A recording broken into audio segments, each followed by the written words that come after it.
வணக்கம் மக்களே. கொடநாடு கொலை வழக்கில் A1ஆக இருக்கிறார் எடப்பாடி பழனிசாமி அவர்கள்.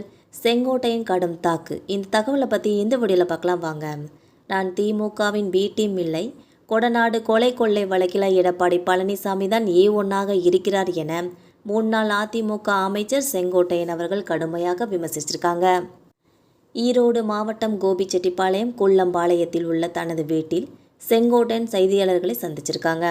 அவர் கூறுகையில் 1975ஆம் ஆண்டு அதிமுகவின் முதல் பொதுக்குழுவில் பங்கேற்றேன்.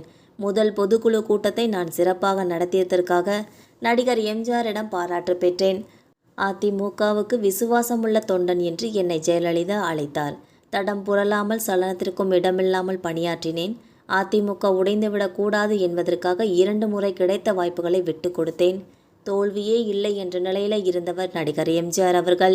ஆனால் 2019, 2021, 2024 எடப்பாடி பழனிசாமியால் எடுத்த முடிவுகளால் அதிமுக தோற்றது. EPSக்கு பரிந்துரை கடிதத்தை வெளியிட்டவன் நான் தான். தோல்விக்கு பிறகும் எடப்பாடி தனது முடிவை மாற்றிக்கொள்ளவில்லை. 2026 அதிமுக தோற்றால் என்னை கேள்வி கேட்பார்கள் என்பதால் தான் நான் கடந்த செப்டம்பர் மாதம் அதிமுக ஒன்றிணைய வேண்டும் என பேட்டியளித்தேன். 2024ஆம் ஆண்டு நாடாளுமன்ற தேர்தலில் கன்னியாகுமரியில் 10 தொகுதிகளில் அதிமுக 3வது இடத்திற்கு சென்றது.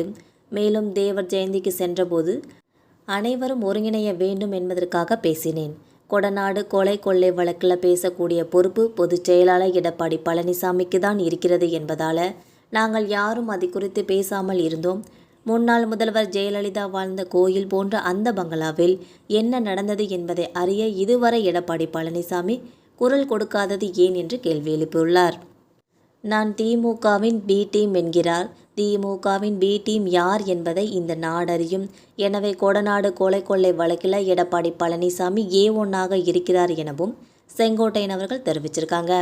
மேலும் நாங்கள் கேட்பது, கொடநாடு கொள்ளை வழக்கில் அதிமுக பொதுச் செயலாளர் என்ற முறையில் எடப்பாடி பழனிசாமி ஏன் குரல் கொடுக்கவில்லை என செங்கோட்டையன் கேள்வி எழுப்பியுள்ளார் என்பது குறிப்பிடத்தக்கது. மேலும் துரோகம் செய்வதில் எடப்பாடி பழனிசாமிக்கு தான் நோபல் பரிசு வழங்க வேண்டும் என்றும் அதிமுகவிலிருந்து நீக்கப்பட்ட முன்னாள் அமைச்சர் செங்கோட்டையன் அவர்கள் கூறியுள்ளார். அதிமுகவிலிருந்து நீக்கப்பட்ட செங்கோட்டையன் அவர்கள் கோபிச்செட்டிப்பாளையத்தில் உள்ள தன்னுடைய கட்சி அலுவலகத்தில் இன்று செய்தியாளர்களை சந்திச்சிருக்காங்க. அதில் தமிழகத்தில் துரோகம் செய்தவர்களுக்கு நோபல் பரிசு கொடுப்பதாக இருந்தால் அது எடப்பாடி பழனிசாமிக்கு தான் சரியாக இருக்கும் என்றும் முன்னாள் அமைச்சர் செங்கோட்டையன் அவர்கள் தெரிவிச்சிருக்காங்க. இந்த வீடியோ உங்களுக்கு பிடிச்சிருந்தா மறக்காமல் சப்ஸ்கிரைப் பண்ணி பெல் ஐக்கானை கிளிக் பண்ணி வச்சுக்கோங்க. அப்போ தான் நம்ம போகிற டெய்லி வீடியோஸ் உடனுக்குடன் நோட்டிஃபிகேஷனாக வந்து சேரும். தேங்க்யூ.